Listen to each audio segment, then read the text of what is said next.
Nuestro Padre Jesus Nazareno, sinasamba ka namin, pinipintuho ka namin, aral mo ang aming buhay at kaligtasan.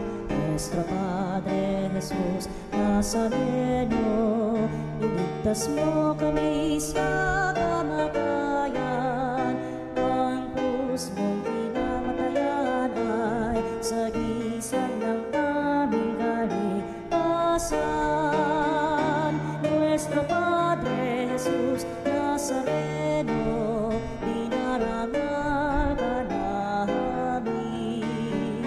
Nuestro Padre Jesus Nazareno, inulwalhati ka namin.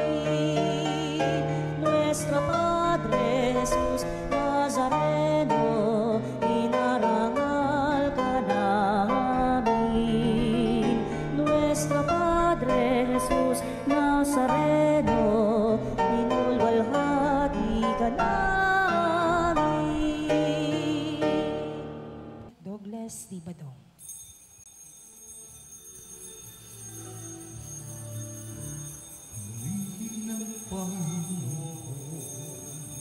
Umawi ng kagalakan at tutuginan kita at ang kahayayang lira. Ipan ninyo ang trumpeta, kaya Panginooy tingin, ang landas niya'y takakin, habang buhay ay maganda ang loob niya sa atin. Bilang Panginoon.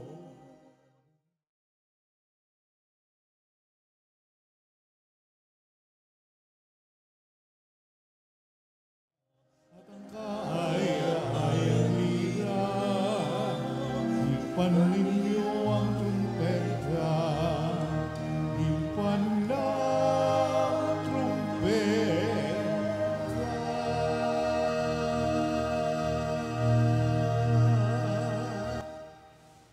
sa ngalan ng Ama at ng Anak at ng Espiritu Santo. Amen. Ang pagpapala ng ating Panginoong Hesukristo, ang pag-ibig ng Diyos Ama at ang pakikipag-kaisa ng Espiritu Santo naway sumainyong lahat. At sumaiyo rin. Mga kapatid, tinipon tayo bilang mga kaanib na angkan ng Diyos. Kaya dumulog tayo sa maawaing Panginoong ng papatawad ng lubos. Sinugong tagapagpagaling sa mga nagsisisi, Panginoon, kaawaan mo kami. Panginoon, kaawaan mo kami.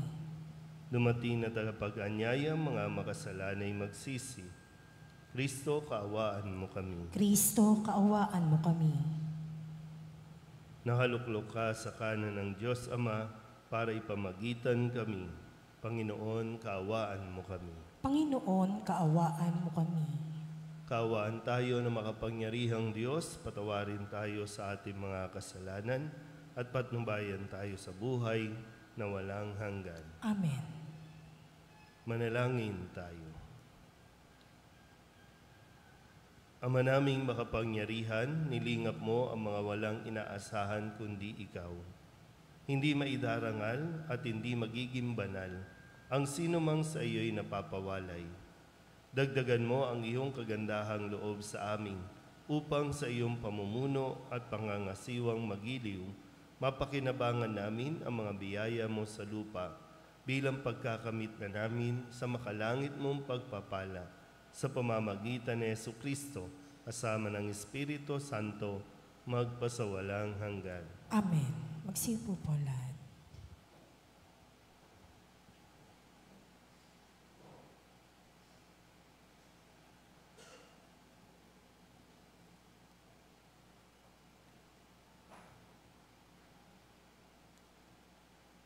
Pagbasa mula sa aklat ni Propeta Jeremias. Jeremias, Ipaalam mo sa bayan ang inyong kalungkutan. Sabihin mo, araw-gabi hindi na ako titigil ng pag-iyak, sapagkat malalim ang sugat ng aking bayan. Sila'y malubhang nasaktan. Pag lumabas ako ng parang, nakikita ko ang mga nasawi sa digmaan. Pag ako'y pumunta sa mga bayan, naroon naman ang mga taong namamatay ng gutom. Patuloy sa paggala ang mga propeta at mga saserdote. Subalit hindi nila alam kung ano ang kanilang ginagawa. Panginoon, lubusan mo na bang itinakwil ang Huda? Napuot ka ba sa mga taga-Syon? Bakit ganito? Kalubha ang parusa sa amin. Ano pat wala na kaming pag-asang gumaling. Ang hanap namin kapayapaan, ngunit nabigo kami. Inasam naming gumaling, ngunit katatakutan ang dumating. Panginoon, kinikilala namin ang aming kasamaan at ang pagtataksil ng aming mga magulang. Kaming lahat ay nagkasala sa iyo. Huwag mo kaming itakwil, alang-alang sa iyong pangalan. Huwag mong itulod na mapahiya ang Jerusalem, ang kinalalagyan ng marangal mong luklukan. Alalahanin mo ang iyong tipan, huwag mo sana itong sirain.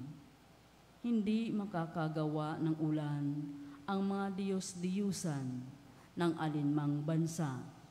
Hindi makapagpapaambon man lamang ang sinuman sa kanila. Panginoon, nasa iyo ang aming pag-asa, sapagkat ikaw lamang ang makagagawa ng mga bagay na ito. Ang salita ng Diyos. Salamat sa Diyos. Saan mong tugunan ang ating pong itutugon? Dahil sa ngalan mo poon, iligtas mo kami ngayon. Ulitin po natin. Dahil sa ngalan mo poon, iligtas mo kami ngayon. Huwag mong parusahan kaming mga anak sa pagkakasala ng aming magulang. Ikaw ay mahabag sa mga lingkod mong pag-asa'y pumanaw. Tugon. Dahil sa ngalan mo poon, iligtas mo kami ngayon. Mahabag ka sana, kami ay tulungan, Panginoong Diyos na tagapagligtas. Dahil sa ngalan mo, kami nagkasalay, patawaring ganap, at ang pagpupuri sa iyo ng madlay hindi maglilingat. Tugon. Dahil sa ngalan mo poon, iligtas mo kami ngayon. Iyong kahabagan ang mga bilanggong kanilang hinuli. Dinggin mo ang daing sa taglay mong lakas. Iligtas mo silang takdang papatayin. Kaming iyong lingkod, lingkod mo kami parang mga tupa sa iyong pastulan. Magpupuring lagi, magpapasalamat sa iyong pangalan. Tugon. Dahil sa ngalan mo poon, iligtas mo kami ngayon. Magsitayo po lahat.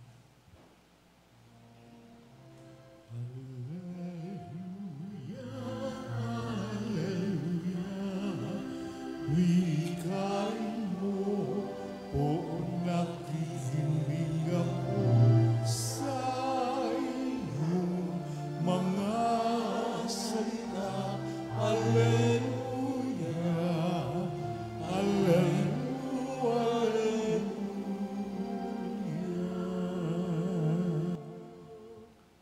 Sumainyo ang Panginoon. At sumaiyo rin. Ang mabuting balita ng Panginoon ayon kay San Mateo. Papuri sa iyo, Panginoon. Noong panahong iyon, iniwan ni Jesus ang mga tao at pumasok sa bahay. Lumapit ang kanyang mga alagad at sinabi sa kanya, "Ipaliwanag po ninyo sa amin ang talinghaga tungkol sa masasamang damo sa bukid." Ito ang tugon ni Jesus. Ang anak ng tao ang naghahasik ng mabuting binhi. Ang bukid ay ang sanlibutan. Ang mga taong pinaghaharian ng Diyos, ang mabuting binhi, at ang mga taong pinaghaharian ng dyablo, ang masasamang damo. Ang kaaway na naghasik ng mga iyon ay walang iba kundi ang dyablo. Ang pag-aani ay ang katapusan ng daigdig, at ang mga anghel ang mga tagapag-ani. Kung paanong iniipon ang mga damo at sinusunog, gayon din ang mangyayari sa katapusan ng daigdig. Susuguin ng anak ng tao ang kanyang mga anghel at iipunin nila mula sa kanyang pinaghaharian ang lahat ng nagiging sanhi ng pagkakasala at ang lahat ng gumagawa ng masama at iahagis sa maningas na pugon. Dooy mananangis sila at magngangalit ang kanilang ngipin at magliliwanag na parang araw ang mga matuwid sa kaharian ng kanilang Ama. Ang may pandinig ay makinig. Ang mabuting balita ng Panginoon. Pinupuri ka namin, Panginoong Heso Kristo. Isang magandang umaga po sa inyong lahat. Ngayon po ay Martes ng 17 linggo sa karaniwang panahon. At pinagkadiinan at nawa, mas unawain natin mabuti ang sinasabi ni Jesus sa atin pong Ebanghelyong narinig, lalong-lalo na po ang dulong bahagi dahil si Kristo ay nagpapaliwanag. Ang sabi ni Kristo, ang may pandinig ay makinig. Alam na natin ito, lalo pa yung mga nakakatanda natin. Alam niyo po dahil sa inyong karanasan, kaya maraming napapahamak ay dahil ayaw nilang makinig. Pag pinagpapaliwanagan mo, pag kinakausap mo, hindi makikinig. Kaya crucial o importante na sa pagdalo natin sa misa o kaya naman sa mga formation, catechism, evangelization, na hindi ka lang basta present, kundi dapat nandoon ka mismo, bukas ang iyong mga tenga para naiintindihan. Kasi isa ito sa usapin natin na kinatatakutan nga nating harapin. Ayaw nga natin minsang maniwala. Pero mayroong katapusan ang lahat. Mayroong paghuhusga. Maniwala ka sa hindi, pagdating ng araw, uhusgahan tayo base sa ating naging pamumuhay. At yung pamumuhay natin, yung values natin, yung ugali natin, base yan doon sa pinakinggan mo. Naintindihan ba? Kasi yung talinghaga na naghasik ng mabuting binhi, pero bakit may masasamang damo? Maliwanag naman, yung kaaway, ang demonyo, nandiyan dyan. So, pag nakikinig tayo, hindi lang basta makikinig. Ano ang ginagawa natin? Sinusuri ba natin yung ating pinakikinggan? Kasi makikita naman po yung resulta. Napapabuti ba tayo o napapasama? Sino ang pinakikinggan natin? Ngayon nga, di ba, ang daming self-proclaim na influencer. Nakala mo, kasi dahil sa itsura, magaling magsalita, marami nga yung feeling all-knowing, at marami din talagang na-i-influensyan. Ang daming sumusunod, ang daming nakikinig. Pero napapabuti ba o napapasama? Dapat alam mo din ito, ikaw mismo Dahil ikaw din naman magdedesisyon. Dahil pagdating ng araw, yung katotohanan na naging mabuti ka ba o naging masama. Kung naging mabuti ka, doon ka sa langit. Kung naging masama ka, doon ka sa apoy. Doon ka sa impyerno. Ano ba? Ngayon ba, sa tingin nyo, saan ka? Sa langit o sa impyerno? Pero ayaw nating entertain yan. Ay, hindi, kasi hindi naman ako mamamatay. Pero saan ka nga ba? Sa langit ka ba o sa impyerno? Kung ngayon, di ba? Ngayon, magna-knock on wood, wag naman po. So, ibig ba sabihin, hindi tayo confident na sa langit tayo kung ngayon tayo mamamatay? Pero yun ang katotohanan. Tanggapin mo man o hindi. Pwedeng mamaya, masagasaan ka na lang dyan. Pwedeng mamaya, mawalan ka lang ng hininga. Pwedeng mamaya, kumakain ka lang, di ka na nakahinga, tapos ang buhay. Pero araw-araw, ibinibigay ang biyaya ng Diyos, ang salita ng Diyos. Lagi kong binabanggit ito, no? Dito sa ating lugar, ang daming tao, pero iilan lang ang nagsisimba. Pero kapag namatay, gusto natin ipasok sa simbahan, nung nabubuhay, ayaw nga makinig, di ba? Pero pag namatay, yung dapat ipasok sa simba, dapat misahan. Tapos na yun. Wala na. Nagsisimba ba siya? Tinatanggap ba niya ang salita ng Diyos? Nagpatawad ba? Nagmahal ba siya? Naging mabuti ba? Alam naman natin yan. Hindi tayo ang manghusga. Wala sa atin ang paghuhusga. Pero ang Diyos, ang anak ng tao, ang huhusga.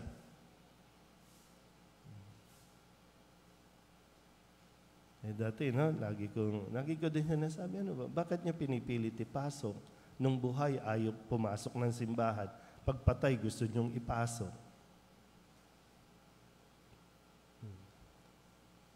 So, mayroon talagang yung tinatabing wakas ng panahon. Mayroon.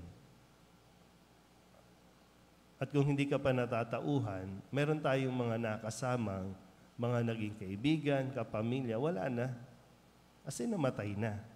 Natapos na ang buhay nila. Haharap na yon o humarap na yon sa Diyos. Wala lang makapagsabi, nasa langit ba o nasa impyerno? Pero yun yung kalalagyan natin pagdating ng araw. So isipin mo na rin yan ngayon at hindi naman ito basta pananakot, kundi paalala ito na araw-araw suriin natin ang ating buhay. Amen?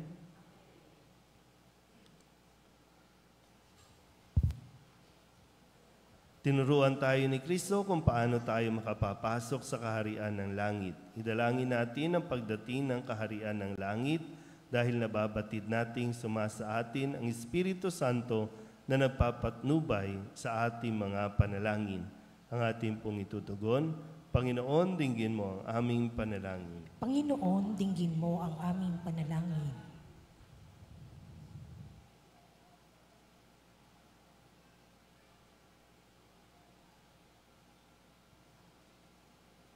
Ang mga lingkod ng simbahan naway tumalima sa kalooban ng Diyos at asamin ang kabutihan ng kanilang pinaglilingkuran.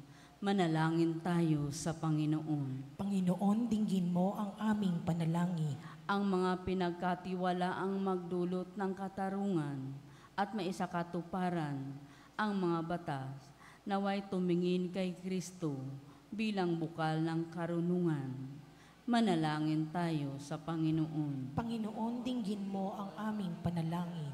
Tayo naway maghintay sa panahon ng pag-aani ng Diyos at huwag tayong maghusga ng ating kapwa.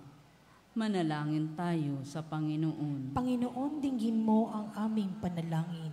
Ang mga matatanda, naway ating maalalayan sa pamamagitan ng ating pagiging maalalahanin at palakaibigan.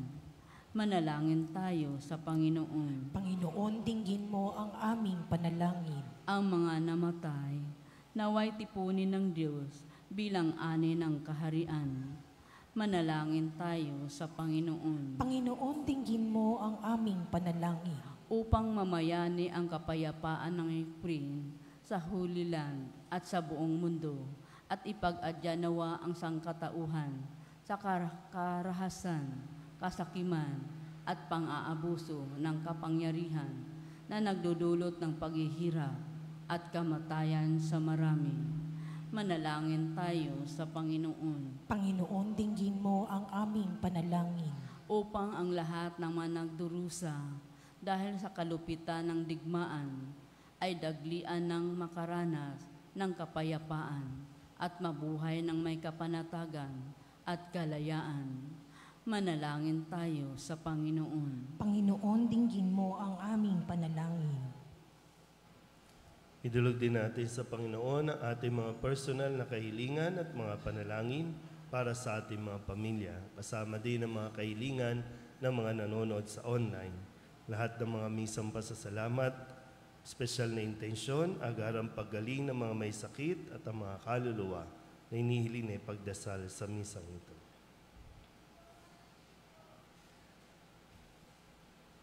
Ang lahat ng ito inihiling namin sa ngalan ni Kristong aming Panginoon. Amen. Magsiupo po ang lahat.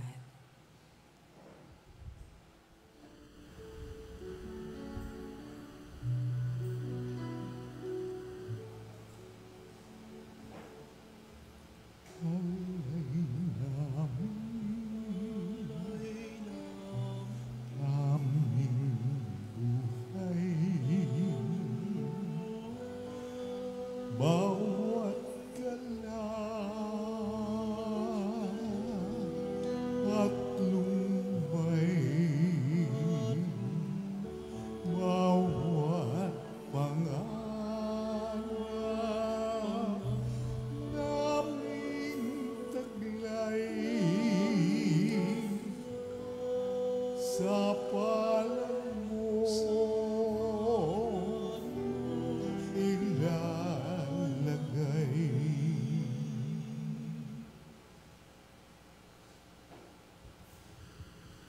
Manalangin kayo mga kapatid upang paghahain natin ang kalugdan ng Diyos Amang makapangyarihan. Tanggapin nawa ng Panginoon itong paghahain sa iyong mga kamay, sa kapurihan niya at karangalan, sa ating kapakinabangan at sa buong sambayanan niyang banal. Ama naming lumikha, tanggapin mo ang mga alay na sa iyo na rin nagmula at ngayong aming inihahanda sa iyong dambana upang aming ginaganap na pagdiriwang ang iyong paglingap ay magtaguyod sa tanan at magpabanal sa aming pamumuhay sa kasalukuyan at mag-akay sa amin sa ligayang walang katapusan sa pamamagitan ni Jesucristo kasama ng Espiritu Santo magpasawalang hanggan. Amen. Sumainyo ang Panginoon. At sumaiyo rin. Itaas sa Diyos ang inyong puso at diwa. Itinaas na namin sa Panginoon. Pasalamatan natin ang Panginoong ating Diyos. Marapat na siya ay pasalamatan. Ama naming makapangyarihan, tunay ngang marapat na ikaw ay aming pasalamatan. Ikinalugod mong likain ang sanlibutan na iyong pinagbabago at idinarangan sa pamamagitan ng iyong anak na kinalulugdan. Kaya't utang na loob ng iyong mga itinatangi at ng mga banal na kapiling mong lagi ang iyong paggiliw at pagkakandili. Kaya kaisa ng mga anghel ang sisiawin ng papuri sa iyo, nang walang humpay sa kalangitan, kami nagbubunyi sa iyong kadakilaan.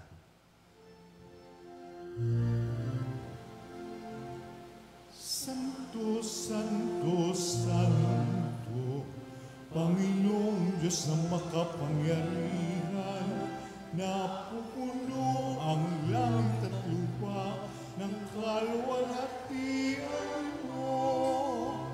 Hosana sa kaitaasan, inagpala na paririto sa ngalan ng Panginoon.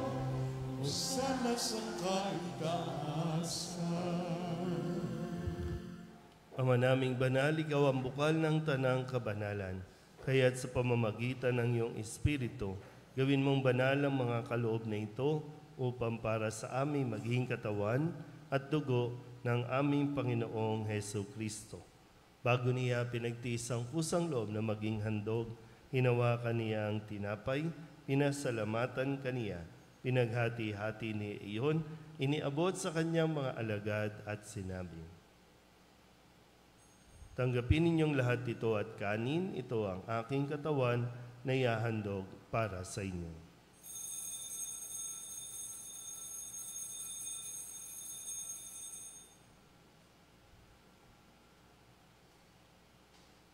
Kaya hindi naman ang matapos ang hapunan, hinawakan niya ang kalis, muli kaniyang pinasalamatan, iniabot niya ang kalis sa kanyang mga alagad at sinabi, "Tanggapin ninyong lahat ito at inumin. Ito ang kalis ng aking dugo ng bago at walang hanggang tipan. Ang aking dugo na ibubuhos para sa inyo at para sa lahat sa pagpapatawad ng mga kasalanan. Gawin ninyo ito sa pag-alaala sa akin."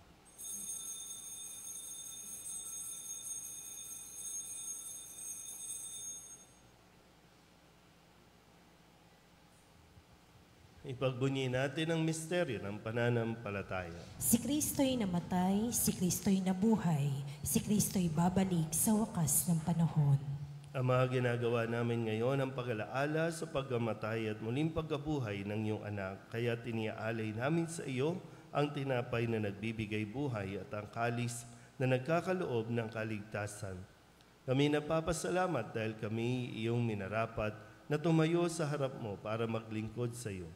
Isinasamo namin kami magsasalo-salo sa katawan at dugo ni Kristo ay mabuklod sa pagkakaisa sa pamamagitan ng Espiritu Santo. Ama, lingapin mo ang iyong simbahang laganap sa buong daigdig. Puspusin mo kami sa pag-ibig kay San Francisco na aming Papa at ni Jose na aming Obispo at ng Tanang Kaparian.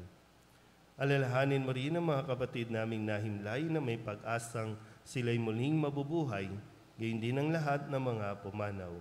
Kawaan mo sila at patuloyin sa iyong kaliwanagan.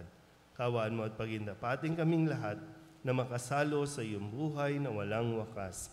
Kaysa na mahal na Birhen Maria na ina ng Diyos, ng kabiyak ng puso niyang si San Jose.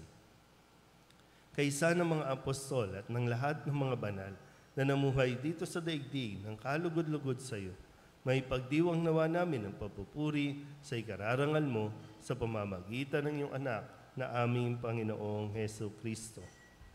Sa pamamagitan ni Kristo, kasama niya at sa Kanya, ang lahat ng parangal at papuri ay sa iyo, Diyos amang makapangyarihan, kasama ng Espiritu Santo, magpasawalang hanggan.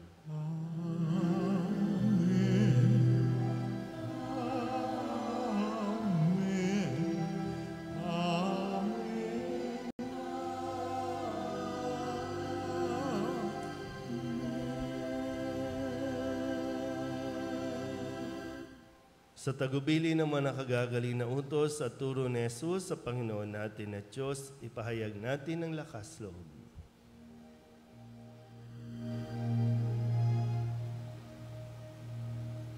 Ama namin, sumasalangit ka, sambahin ang ngalan mo. Mapasa amin ang kaharian mo, sundin ang loob mo, dito sa lupa para nang sa langit.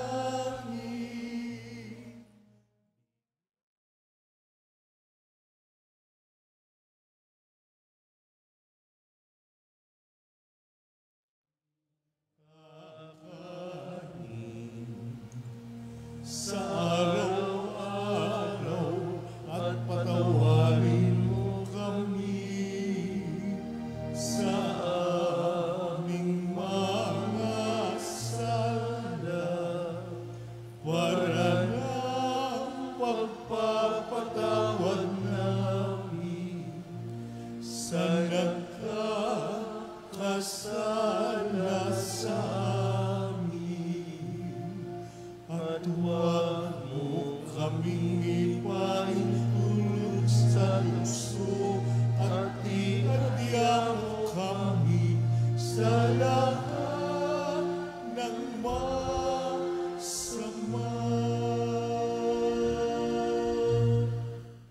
Hinihiling namin kami iadya sa lahat ng masama, pagkalooban ng kapayapaan araw-araw, iligtas sa kasalanan at ilayo sa lahat ng kapahamakan. Samantalang aming pinananabikan ang dakilang araw ng pagpapahayag ng tagapagligtas naming sa Jesucristo. Sapagkat iyo ang kaharian at ang kapangyarihan at ang kapurihan magpakailanman. Amen. Panginoong Jesucristo, sinabi mo sa iyong mga apostol, kapayapaan ang iniiwan ko sa inyo, ang aking kapayapaan ang binibigay ko sa inyo. Tunghayan mo ang aming pananampalataya at huwag ang aming mga pagkakasala. Pagkalooban mo kami na kapayapaan at pagkakaisa ayon sa iyong kalooban, kasama ng Espiritu Santo, magpasawalang hanggan. Amen. Ang kapayapaan ng Panginoon ay laging sumainyo. At sumaiyo rin. Magbigayan po tayo ng kapayapaan sa isa't isa.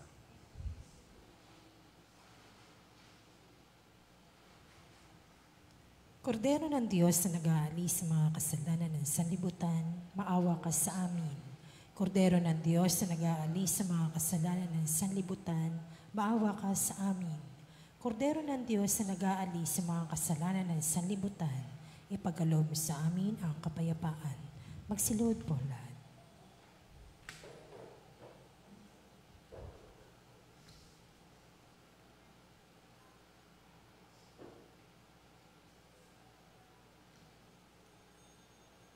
Ito ang kordero ng Diyos. Ito ang nag-aalis ang kasalanan ng sanlibutan.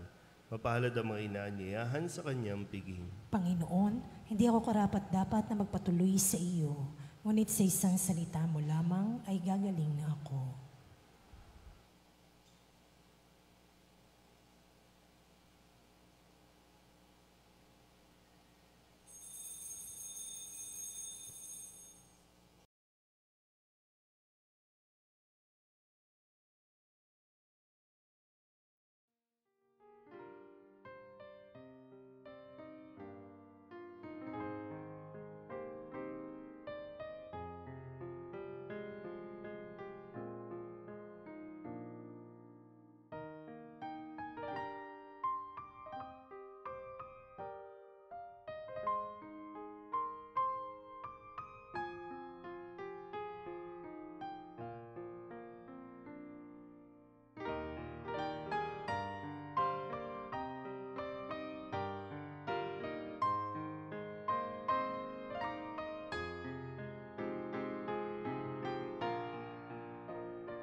Ama naming mapagmahal, pinagsaluhan namin sa banal na pakikinabang ang alaalang walang kupas ng iyong anak na nag-alay ng sarili niyang buhay para sa aming kaligtasan.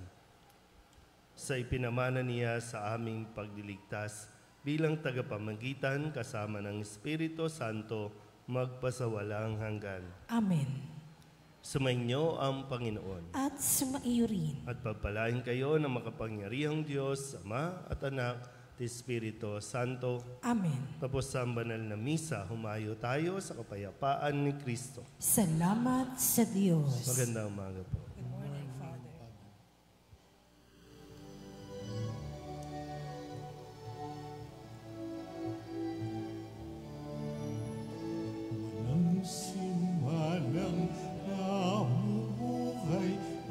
sa sarili lamang. Walang sinumanang namamatay para sa sarili lamang. Tayong lahat ay may pananagutan sa isa't isa. Tayong lahat ay tinipon ng Diyos na kapiling niya.